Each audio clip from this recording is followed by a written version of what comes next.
All right, welcome to Witchpolice Radio. I'm here with a band that is new to me, and I get the impression that you're relatively new as a unit to the local music scene. I was reading your bio and listening to some stuff on the website before we sat down for this conversation, and I do have a lot of questions sort of about the background and about what your backgrounds are as musicians prior to this. But before we do that, if we can just start by everyone identifying themselves and what you do in the band, just so listeners can put a name to the voice.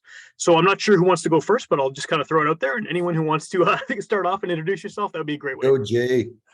All right. Well, my name is Jay Yarmy, and I'm the lead singer, and I play rhythm acoustic guitar in the band.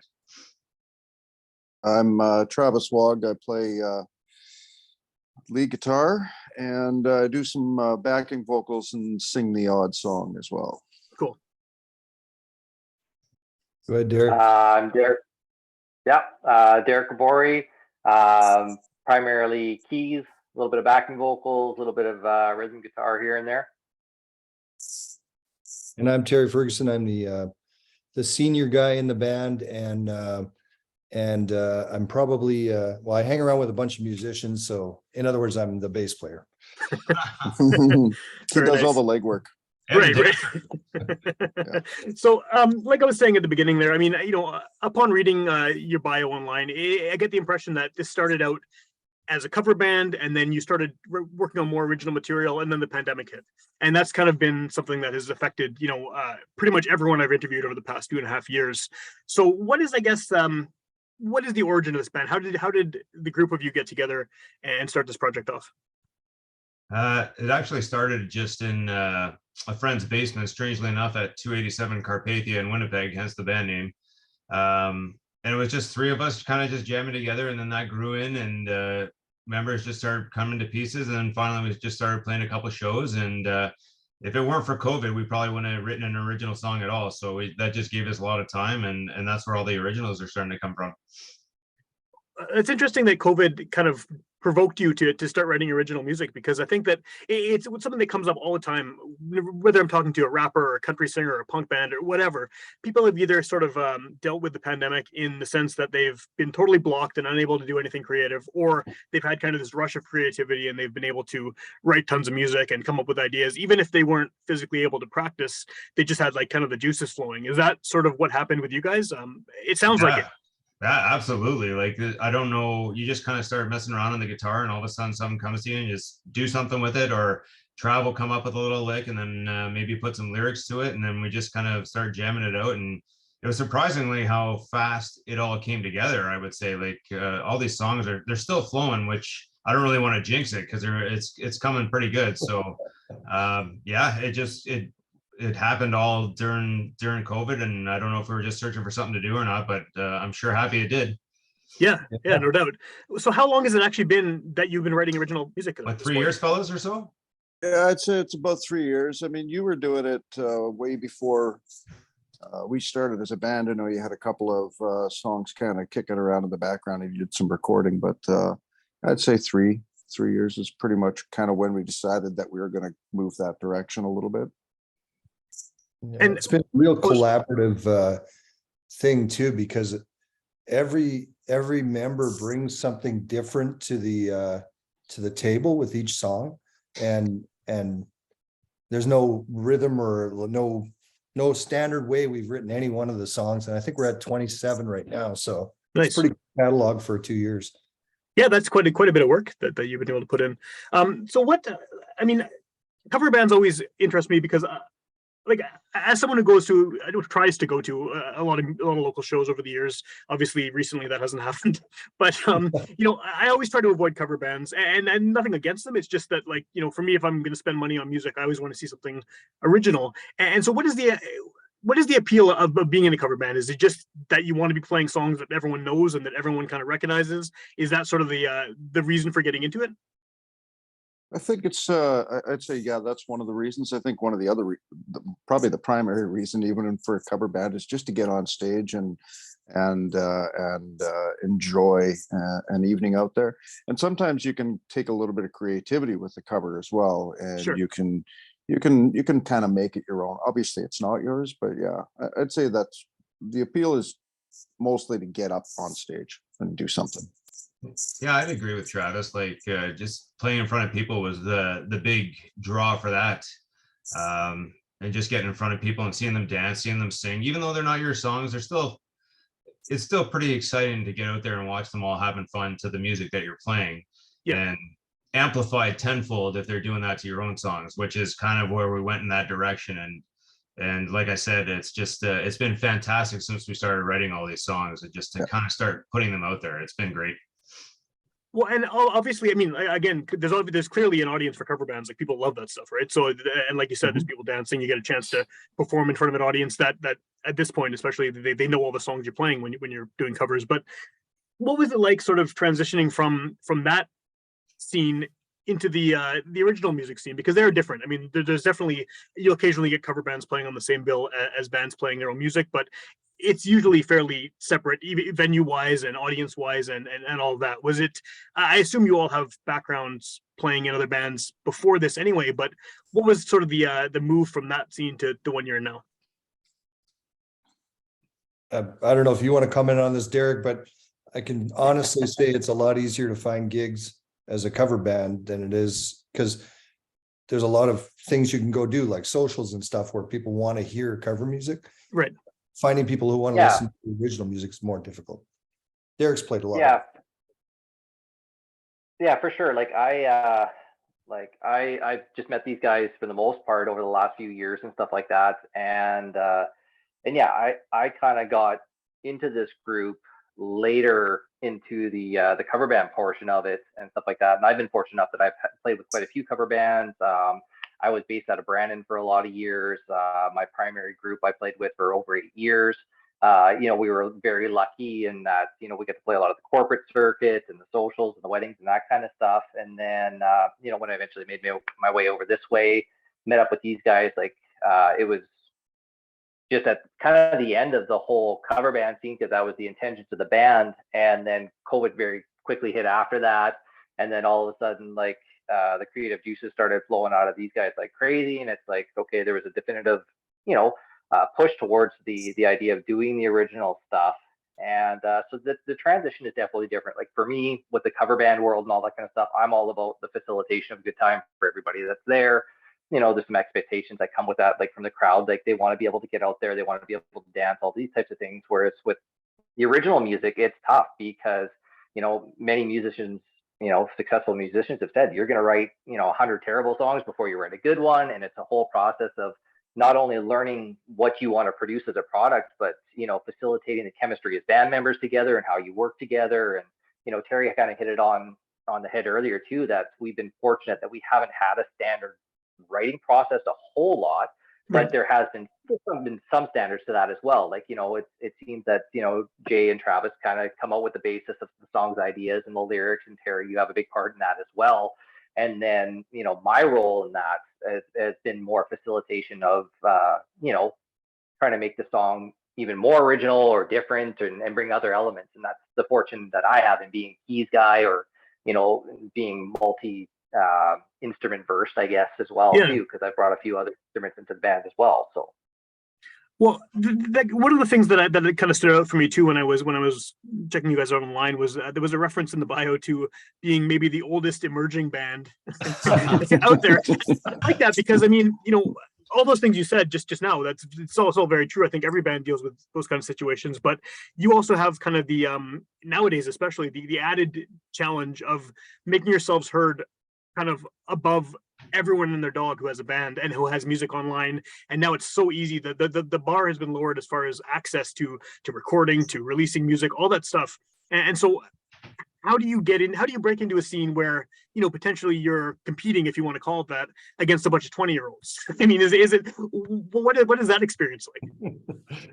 Well, we'll just kick their asses, I guess, but I think it's to our advantage, actually, in a lot of ways too. Like in my experiences, like when I was in my 20s and in my 30s and stuff like that, and second, the idea of like any group in an existing cover band that I was with, it's like, makes the we should be writing originals comment, and most of the time I was rolling my eyes at that. But I think we are at an advantage because you've got, more seasoned persons within the membership here. So there's smart decisions that are being made along with that too. So it's, there's also the business side of it that's being run really, really well. And that, let's make smart decisions when it comes to moving forward, and not just, get stagnant and, people getting feelings hurt and all that kind of stuff. Like, it's professional in that way.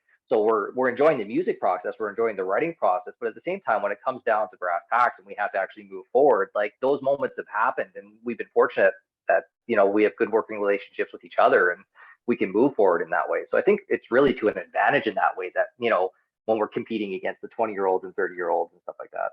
Yeah, yeah. Well, and I mean, not that there's any reason you shouldn't compete against it. I mean, like, one of the cool things I think about Winnipeg in general is that the music scene has such a wide range of people from different backgrounds, ages, everything, right? I mean, it's so, there's so many artists, and it's so diverse that you can go in and not be 20 years old and potentially, succeed just as well as some new band coming out. Mhm. Oh.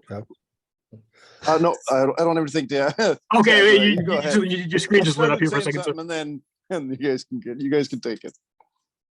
I think it's interesting too, because I guess it is that level of maturity and business sense and reality sense, and we all have jobs and lives that we have to carry on while we're doing this, and so fitting in and planning out how we're going to do things is a little more difficult from that perspective. We're not all around Monday to Friday in the evenings with nothing to do. So I think we're getting pretty strategic at it. And this year we plan on trying to hit a lot more venues and at a few festivals and get out there and get heard by people.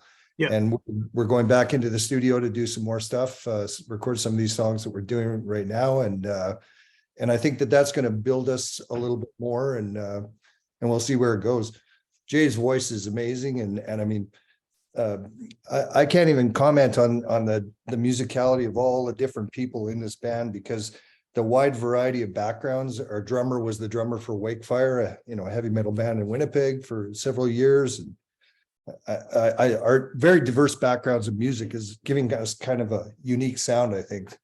Well, I think it blends in so many different genres all into one band. Like, Travis is like a bluesy kind of guy. I grew up with the 90s and that whole scene, and that was kind of my main focus, and a bit of 80s. And Terry's grown up since, I don't know, the 50s or something like that.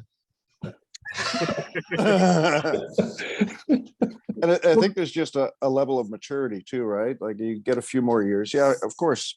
Some younger people might be able to write some better music, but I think just having some age behind you, having listened to a lot of music, and then having, like I said, like I'll come up with a riff or maybe kind of an idea for a song, and it kind of gets circled around through the whole group, and each person seems to have their way of, is realistically just adding it, just making every kind of step that we've taken has made each of those songs better.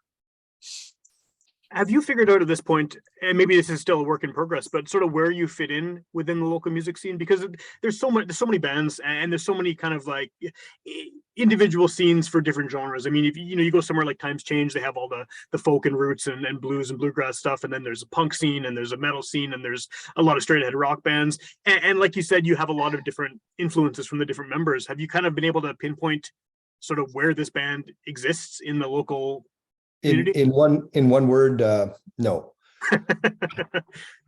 Yeah, absolutely agree with that comment. No, I think it's still, that aspect of the band is still in its infancy, which is a good thing, but it's coming. I think we can feel it coming with the shift that we're trying to make in venue selections and stuff like that. I think is going to be a big factor over the next year or so. Mm-hmm. Does having that sort of nebulous identity where you can potentially play in a lot of different styles, does that sort of open you up to more options as far as venues or as far as festivals and things like that? We'll find out this year. Yeah, fair enough. Yeah. Yeah. No, I think our writing element. Go ahead. Yeah, I think the writing style that we've been, that's been coming forward in the group really, hits for any venue along that line, because I think when you listen to the bulk of our songs and stuff like that, it really hits. It doesn't matter if you're 8 or 80, like, you can be up enjoying the music, you know, whether that's on the dance floor, in your chair, it doesn't really matter. I think that the music has that context and that value there. So Does everyone hates this question, and I'm sorry to ask it, but if someone, you know, you run into someone who hasn't seen you in a while, they hear you're in a band, is there a short form Cole's Notes kind of way you define what this band is? I mean, I know the genre thing is difficult for anyone to sort of pin down, but what do you say? I mean, you're not a cover band anymore, so how do you describe it? We're like probably good, just Canadian rock is what people have said when they hear us, and there's a lot of references to Canadiana, and it's a little hippish, if you will. There's acoustics and all over the place, like that's all I play, and it could be folky, it could be bluesy, but I'd say just Canadian rock would probably be one of the best ways I would put it. I don't know if the other guys would agree with that or not, but I think that's fair. As I said, because we have such a kind of a wide swath of songs, there'll be some songs that I'd probably classify as almost like a folk song, a little bit of folks, but for the most part, yeah, definitely, I'd say it'd be considered rock music. Canadian rock. Are there bands that you collectively agree on as influences, or are you all just kind of all over the map? I think we're all over the place, and I think that's the best part about this band is that everyone's influence brings a different thing to the table, something that you wouldn't even thought of, just because that's what they're used to listening to, and it melds all these sounds into one song, which I think is amazing in the end product. You just can hear all these different influences coming in. So yeah, they're all over the place, to be honest. Yeah. But I'd say the strongest influences that we sort of recognize are the Tragically Hip, Blue Rodeo, I think would be Okay. would mix into little some bit of of these songs. Killers is it, and vocally, I mean, a lot of people hear when they listen to us, they hear a bit of the Bare Naked Ladies sort of vocal harmonies in it. So Okay. And were those the kind of bands you were covering as a cover band as well? A lot of the Canadian rock stuff? Hip for sure. yeah. Yeah, I'm trying to think of we had some Canadian content in there, but it's been so long since we've done it. I can't remember all the tunes. Well, and each of us has different backgrounds. Like, I mean, I played in a country band for almost a year, many years ago, but my main cover band was pretty well your generic sort of I'll call it social rock, like rock you would hear at a social. You know, so we did a lot of things, and Derek, I think, has a bit of a varied background as well. Yeah, I grew up, you know, classically trained in a lot of stuff. Like music was pretty much my life all through like high school and into college and university and stuff like that. But yeah, like my influence is quite vast. So like I've got classical influence right through to like full blown metal influences and stuff like that, and they've all lended themselves, you know, into the music or the ideas that I've had to incorporate and contribute to our music in some way, shape, or form. So do you hear some of those references coming through? Like, are there parts of songs where you can listen back and say, wait, that was a classical influence, or is it just kind of all part of the overall mesh of sounds?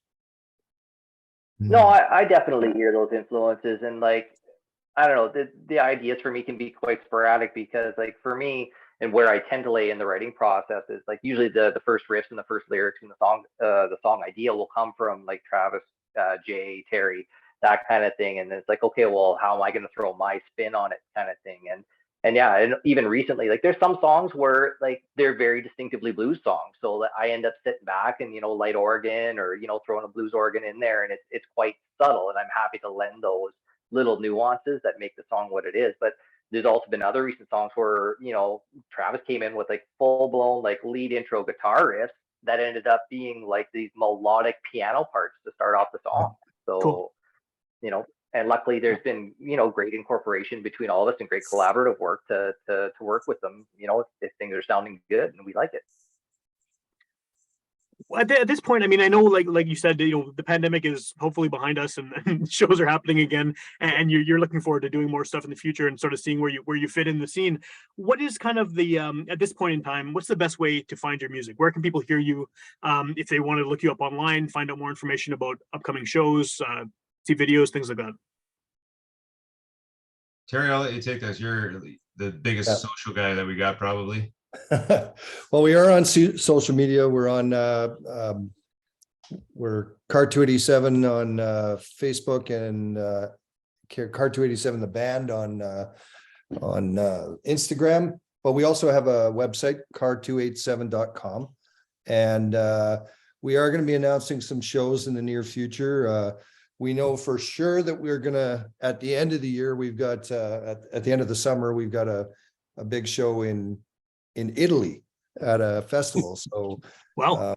we're going to be playing at a 5-day festival in Italy in September. We were supposed to be there last year, but Jay had to have some surgery, so we had to cancel for 1 year, and we're going this year. But I think we're going to see a few more shows coming over the next while in different venues around the town. So I'd say car287.com or any of our Facebook or Also, the streaming music services, right? Like Spotify Yeah. and iTunes, and I think we're on every single one of those things. Amazon Music, are we on that one too? yeah, Amazon, Deezer, Tidal. Well, there's like 35 of them now, right? So we Yeah, maybe not all of them, but maybe we're on half. I don't know. right Yeah, on. that's our 3 songs, and we do have stuff on YouTube too. We have a YouTube channel, Car287. So Awesome. And then what's the plan for the immediate future as far as it sounds like you're going to be doing more recording and getting some more music out there? I think that's the focus right now. Yeah. While we wait for the opportunity to play, I think one of the biggest things you can do is get some music out there for people to listen to obviously to maybe make a judgment on you, hopefully good. And yeah, I think that's kind of the focus. We've got quite a bit of stuff pretty much set and ready. So now it's just a matter of putting in the work and getting in some studio time. and studio for us was interesting because 2 of our band members had been in recording studios before, but the rest of us hadn't. And we recorded with Len Milne at Bedside Studios last year. And that was a real experience for us who had never been in a studio before. And I mean, I think we have some pretty good songs that we built out of that. But I think what we have right now that's sitting in and waiting to be recorded, I think is going to be even better. Cool.